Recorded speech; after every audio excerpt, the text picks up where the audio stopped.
کرتے ہیں یہ ساری ملک صاحب، یہ باتیں ہم ساری کرتے ہیں. مسئلہ صرف اس وقت آ جاتا ہے جب آپ کشمیر کا لنک آ جاتا ہے گلوبل ٹیررزم سے. آپ ہمیں بتائیں کہ ہم وہ کیا کریں کہ کشمیر کی تحریک ایک انڈیجنس موومنٹ لگے اور پاکستان کا کیس دنیا کے سامنے کیسے یہ ہو کہ یہ کشمیر کے لوگوں کا اپنا حق ہے اور وہ ان کو یہ حق ملنا چاہیے. اس کے طریقہ کار کیا ہونے چاہیے؟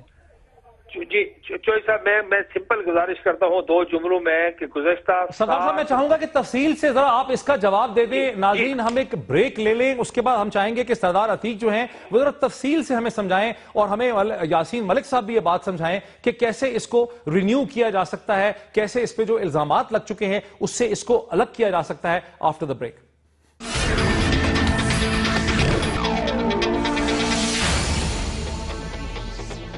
ناظرین ویلکم بیک. پروگرام کا آخری حصہ ہے اور اس سے پہلے کہ سردار عتیق صاحب آپ فواد چودھری صاحب کے سوال کا مفصل طور پہ جواب دیں جو آپ دینا چاہ رہے تھے بریک سے پہلے، میں اس میں تھوڑا سا ایک سوال اور ایڈ کر دوں. وہ یہ ہے کہ آپ تو آزاد کشمیر کے پرائم منسٹر رہے، ہیلم آف افیئرز میں رہے، اور آپ سے بہتر کون اس چیز کو سمجھتا ہے کہ 2002 کے بعد پاکستان نے کشمیر ریلیٹڈ ملیٹنسی کو روکنے کی کوشش کی اور وہ ملیٹنسی میں کمی بھی آئی جس کے بعد ہندوستان وہاں پر الیکشن کروا سکا، حالات کو بہتر بنا سکا. لیکن توقع یہ تھی پاکستان کی اور بین الاقوامی کمیونٹی کی جو توقعات تھیں کہ کشمیر ایک پولیٹیکل پروسیس میں، کشمیر میں ہندوستان ایک پولیٹیکل پروسیس کو معنی خیز طریقے سے آگے بڑھائے گا، وہ چیز کوئی خاطر خواہ طریقے سے نہیں ہوئی. ایک تو یہ چیز ہے. دوسری چیز دیکھنے میں یہ آتی ہے کہ اسی درسنا ہندوستان نے پاکستان کے اندر خواہ بلوچ انسرجنسی ہو، خواہ فاٹا کی ڈسٹربنس ہو، خواہ طالبان کے لوگ ہوں یا سوات ہو، ان میں بھی انویسٹمنٹ کی. تو یہ دونوں چیزوں سے یہ ایسا لگتا ہے کہ پاکستان نے جو مثبت رویہ اختیار کرنے کی کوشش کی اس کا بھی کوئی مثبت جواب ہندوستان کی طرف سے نہیں آ سکا. تو اب آپ کیا کہیں گے کہ ہمیں کیا کرنا چاہیے؟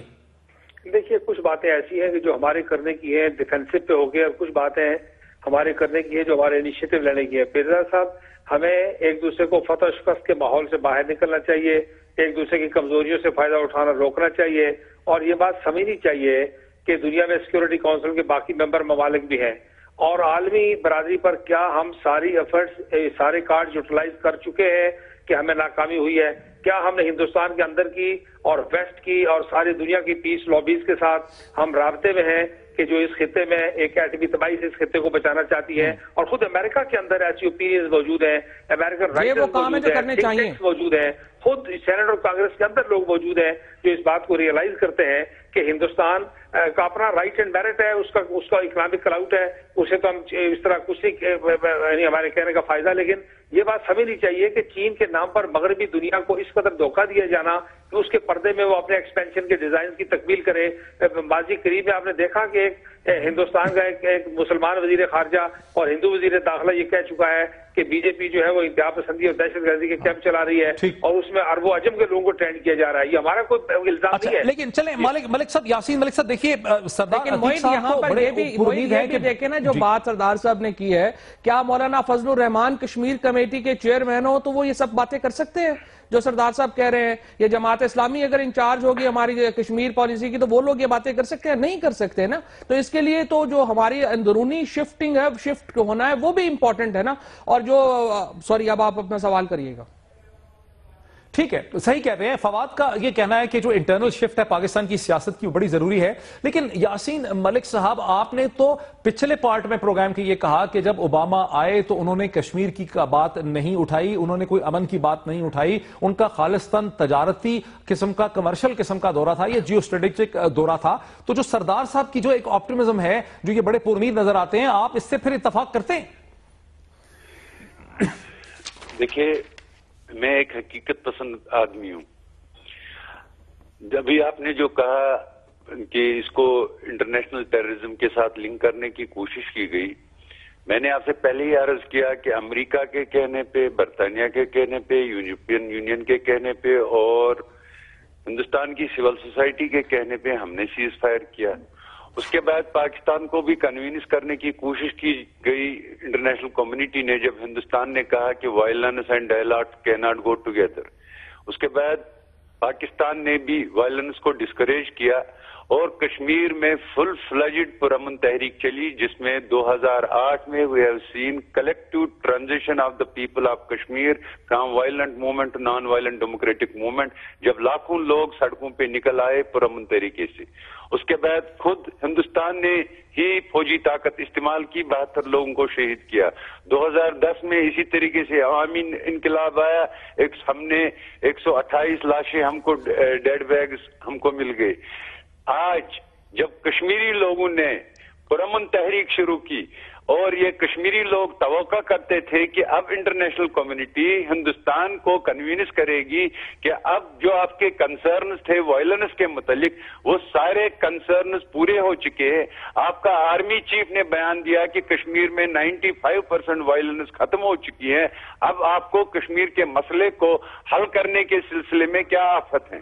لیکن بدقسمتی سے وہ تجارت کرنے کے لیے آئے اور ہندوستان نے شدت پسندانہ موقف کشمیر پہ اختیار کیا۔ اس کا نتیجہ کشمیر میں یہ ہے، بڑا اچھا آپ نے پینٹ کر دیا۔ یہاں پہ تھوڑا سا فواد کا جو کہ کنٹری ویو ہے، جو ہمارے جوان ہیں، جو نئے جوان ہیں، آپ دیکھ رہے ہیں جو پڑھے لکھے نوجوان ہیں وہ اب دوبارہ وائلنس کی طرف جا رہے ہیں۔ فواد چودھری اب آپ کیا کہیں گے؟ یہ جو پکچر یاسین ملک صاحب نے پینٹ کی ہے اس پہ آپ فواد کیا کہیں گے؟ اس پہ تو وہ ایک وہی اگر ہمیں وہ تھوڑا سا یہ ہوا کہ تھوڑا سا ہمیں وہ اگر ہم پیچھے لا لیتے نا جو حیدر مووی ابھی آئی کشمیر کے اوپر کہ ہمیں پرامن تحریک ملک صاحب بار اٹھ چکا ہے، وہ دوبارہ وائلنس کی طرف جا رہے۔ موید یہ وہ ایک نئی ایک حیدر مووی پتہ نہیں آپ نے دیکھی ہے یا نہیں دیکھی، کشمیر کے اوپر سبجیکٹ کے اوپر بہت ہی زبردست بنی۔ اس میں وہ انہوں نے کہا کہ دن میں پہلے دن پر یہ انڈین مووی ہے وہ جو ہے بیسکلی، اور مجھے یاد نہیں آ رہا ان کا ڈائریکٹر کا نام، آئی وش کہ اگر ہمیں وہ ہوتا تو پیچھے ڈال دیتے۔ اس میں بڑی اچھی بات، یہ ہندوستانی فلم ہے، لیکن اس میں انہوں نے کہا کہ دن میں پہرے رات کو تالے، اوپر خدا نیچے فوج۔ یہ کشمیر کی سچویشن ہے اس وقت، اور ہم جو بیٹھے ہوئے ہیں، میں ایگزیکٹلی جو یاسین ملک صاحب نے بات کی ہے، دیکھیں فیلئر ہمارا کیا ہے، ہم ایکسپلوئٹ ہی نہیں کر پائے اپنی۔ پرویز مشرف صاحب کے دور میں ایک سبسٹینٹیو کام ہوا تھا کشمیر پہ، اب ہم پرویز مشرف سے چونکہ سارے کریڈٹ ہم نے واپس لینے ہیں، یہ کریڈٹ بھی چونکہ ہم نے ان کو نہیں دینا، واپس لینا ہے۔ لیکن اگر آپ کو یاد ہو تو جو پرویز مشرف کے دور میں ہم نے انڈیا کو اتنا مجبور کر دیا تھا کہ وہ ایگری ہو گیا تھا باقی تمام معاملات کے ساتھ، کشمیر کے اوپر بھی، اور 3 نکات جو ہیں وہ اس وقت طے ہوئے تھے کہ دونوں حصوں سے فوجوں کا انخلا ہوگا، سیلف گورننس یا خود حکمرانی یعنی سیلف گورننس کو وہاں پہ کیا جائے گا، اور ایک مشترکہ نظام نگرانی کا قائم ہوگا۔ ذرا اس کا ریالٹی چیک بھی کر لیں، یاسین ملک صاحب، کیا مشرف صاحب کے زمانے میں کوئی ایسی پروگریس ہو گئی تھی جہاں ہندوستان نے میننگ فل طریقے سے کوئی چیز مان لی تھی، یا صرف مشرف صاحب کے پروپوزلز ہی تھے؟ ملک صاحب، یاسین صاحب دیکھیے، صدر صاحب جو مشرف صاحب تھے ان کا یہ کہنا تھا کہ ہم بہت نزدیک پہنچے ہیں، لیکن اگر نزدیک پہنچے ہیں تو وہ سلیوشن کہاں پر گیا؟ یہ تو سوالات ہیں نا، تو ان سوالوں کا ابھی تک کوئی جواب نہیں مل رہا ہے۔ معاملہ یہ ہے کہ اس وقت بھی ہم نے یہ کہا تھا کہ پہلے ہندوستان کے ساتھ بات چیت ہو سنجیدہ طریقے سے، پہلے تو وہ کوئی کمٹمنٹ کر لے پبلکلی۔ آپ اندر بیٹھ کے کمرے میں جو کسی کو معلوم ہی نہیں ہے اور وہ پھر ہندوستان یہ کہتا ہے کہ میں نے کوئی کمٹمنٹ ہی نہیں کی ہے، تو اب ہم کس کو ڈھونڈے؟ لیکن یاسین ملک صاحب جب پرویز مشرف صاحب ہندوستان گئے تھے تو ہمارا ناظرین جو ہے وہ بالکل ختم ہو گیا، فواد ہمارا وقت جو ہے بالکل ختم ہو چکا ہے۔ یاسین ملک صاحب کا بھی اور سردار عتیق صاحب کا بھی ہمیں اس حصے میں جوائن کرنے کا بہت شکریہ۔ اگر ساری ڈسکشن کو ہم سم اپ کریں تو ہم یہ کہہ سکتے ہیں کہ ہندوستان نے دنیا کے بدلتے ہوئے حالات کو پاکستانی اسٹیبلشمنٹ کے مقابلے میں، پاکستانی بیوروکریسی یا فورن آفس کے مقابلے میں، یا پاکستانی سیاستدانوں کے مقابلے میں بہت بہتر سمجھا۔ بدلتے ہوئے حالات سے ہندوستان نے بہتر فائدہ اٹھایا۔ کشمیریوں کی لیجیٹیمیٹ خود مختاری کی، آٹونومی کی جو موومنٹ ہے اس کو ایک گندا نام دیا، اس کو دہشت گردی کی موومنٹ میں کنورٹ کرنے میں ہندوستان کا بہت بڑا رول تھا۔ ہمیں سوچنا پڑے گا کہ ہم سے کیا غلطیاں ہوئی ہیں، اور ان خطے کے بدلتے ہوئے حالات میں اور 9/11 کے بعد جس طرح سے دنیا میں تبدیلی آئی ہے، ہم کس طرح سے کشمیریوں کی حق خود ارادیت کی لیجیٹیمیٹ موومنٹ کو مدد کر سکتے ہیں تاکہ وہ دنیا کے سامنے ایک ریسپیکٹفل طریقے سے آ سکے۔ بہت شکریہ۔